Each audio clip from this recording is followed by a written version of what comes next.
नमस्कार। आज के इस खास एक्सप्लेनर में हम एक ऐसे विषय पर बात करने वाले हैं जो आने वाले समय में बहुत कुछ बदलने वाला है। देखिए, अप्रैल 2026 से भारत में वेस्ट मैनेजमेंट यानी कचरा प्रबंधन की पूरी तस्वीर बदलने वाली है। सॉलिड वेस्ट मैनेजमेंट या SWM रूल्स 2026 कोई छोटा-मोटा अपडेट नहीं है। ये एक बहुत बड़ा लीगल शिफ्ट है जो सीधा बड़े संस्थानों और हाउसिंग सोसाइटीज पर भारी असर डालने वाला है। अच्छा, तो चलिए सीधे इस बात की गहराई में चलते हैं और शुरुआत इस सबसे अहम सवाल से करते हैं। क्या कोई बड़ी हाउसिंग सोसाइटी, आलीशान होटल या बड़ा संस्थान कानूनी तौर पर एक बल्क वेस्ट जनरेटर है? यह पूछना सिर्फ कोई कागजी औपचारिकता नहीं है, बल्कि असल में यही सवाल तय करेगा कि किन-किन जगहों पर ये सख्त नए नियम लागू होने वाले हैं। Bulk waste generator, a definition, यानी इसकी असल कानूनी परिभाषा। सरकार ने इसके लिए 3 बहुत ही स्पष्ट मानदंड या क्राइटेरिया तय किए हैं। ध्यान से सुनिएगा। पहला, अगर परिसर का फ्लोर एरिया 20,000 स्क्वायर मीटर या उससे ज्यादा है। दूसरा, अगर वहां रोजाना 40,000 लीटर पानी का इस्तेमाल होता है। या तीसरा, अगर रोज 100 किलो से ज्यादा सॉलिड वेस्ट जनरेट होता है। अगर इनमें से एक भी, जी हाँ, सिर्फ एक भी शर्त पूरी होती है तो कानूनी तौर पर वो इकाई तुरंत एक बल्क वेस्ट जनरेटर बन जाती है। द बर्डन ऑफ कंप्लायंस, यानी नियमों के अनुपालन का भारी बोझ।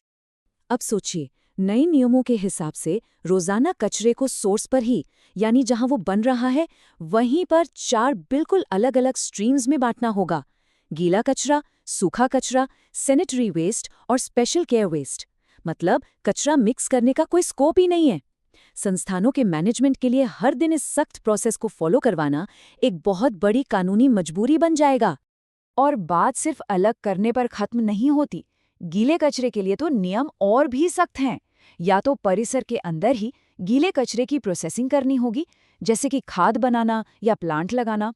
और मान लीजिए अगर जगह की कमी से ऐसा पॉसिबल नहीं है, तो फिर स्थानीय निकाय से extended bulk waste generator responsibility या EBWGR सर्टिफिकेट्स खरीदने ही होंगे। द ऑपरेशनल नाइटमेयर, यानी रोजमर्रा के ऑपरेशंस की एक बहुत बड़ी चुनौती। तो देखिए, यहाँ सबसे क्रूशियल पॉइंट ये है कि अगर कोई इन नियमों को नहीं मानता तो क्या होगा। इसका जवाब है भारी भरकम फाइन। पॉल्यूटर पेज, यानी जो प्रदूषण फैलाएगा वही पैसे भरेगा। इस सिद्धांत के तहत एक तगड़ा पर्यावरण मुआवजा लगाया जाएगा और ये वित्तीय दंड सीधा एस्क्रो अकाउंट में जाएगा। मतलब इसे हल्के में लेना किसी भी मैनेजमेंट को बहुत भारी पड़ सकता है। लेकिन रुकिए, यहीं पर एक बहुत बड़ी राहत की सांस मिलती है। मिलिए ग्रीन 3R से। ये एक ऐसा स्मार्ट वेस्ट मैनेजमेंट इंटरफेस है जो इस पूरे लीगल टेंशन को एक बेहद आसान रोजमर्रा की प्रोसेस में बदल देता है। आप कह सकते हैं कि प्रशासन के लिए ये बिल्कुल एक गेम चेंजर साबित होने वाला है।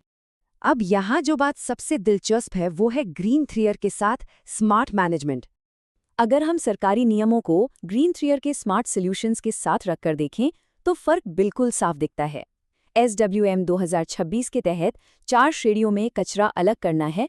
इसके लिए ऐप में एक AI पावर्ड रिसाइकलिंग गाइड मौजूद है। रोजाना कचरा देने के लिए ऐप स्मार्ट शेड्यूलिंग की सुविधा देता है। और उस सिरदर्द वाली सालाना रिपोर्टिंग के लिए ग्रीन 3R का इम्पैक्ट डैशबोर्ड सारा जरूरी डेटा अपने आप ट्रैक करता रहता है। इसके फीचर्स तो और भी कमाल के हैं। हर सुबह ऑटोमेटेड पिकअप्स, कभी भी 24/7 कस्टम रिक्वेस्ट डालने की सुविधा, गाड़ियों की लाइव ट्रैकिंग और हर तरह के कचरे का एक ही जगह सुरक्षित मैनेजमेंट।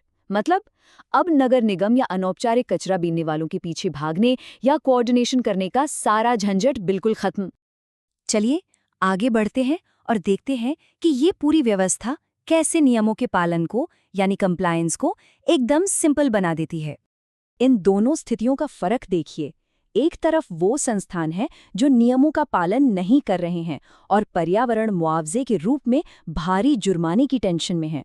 और दूसरी तरफ ग्रीन 3R इस्तेमाल करने वाले संस्थान हैं जो न सिर्फ कानूनी दायित्व निभा रहे हैं, बल्कि खुशी-खुशी स्ट्रीक बैज, रिवॉर्ड पॉइंट्स और सर्टिफिकेट्स भी कमा रहे हैं। इस सिस्टम के जरिए लीगल काम भी एक मजेदार और रिवॉर्डिंग अनुभव बन जाता है। और ये बात बहुत ही शानदार तरीके से साबित होती है कि ग्रीन 3R का सिस्टम कितना कंप्लीट है। ये सरकार द्वारा अनिवार्य किए गए हर एक प्रकार के कचरे, गीला, सूखा, सैनिटरी और स्पेशल केयर, सबको एक साथ मैनेज कर लेता है। ये व्यवस्था इतनी व्यापक है कि नए नियमों की हर मांग को अकेले ही पूरा कर देती है। आखिरकार ये बात सिर्फ किसी कानूनी नियम को पूरा करने के बारे में नहीं है। ग्रीन 3R के साथ जुड़ने का मतलब है सच में हमारे शहरों को और ज्यादा स्वच्छ और ज्यादा हरा भरा बनाने में अपना योगदान देना। ये एक ऐसा कदम है जो समाज में किसी भी संस्थान की एक बेहद सकारात्मक और जिम्मेदार पहचान बनाता है। जैसा कि बहुत सही कहा गया है, cleaner cities start at your doorstep. स्वच्छ शहरों की शुरुआत हमारे अपने दरवाजे से ही होती है। तो क्या कोई भी संस्थान आज अपने वेस्ट मैनेजमेंट की कमान संभालने और एक भारी कानूनी बोझ को एक शानदार सस्टेनेबल सफलता में बदलने के लिए तैयार है? इस विशेष एक्सप्लेनर में हमारे साथ जुड़ने के लिए आपका बहुत बहुत धन्यवाद।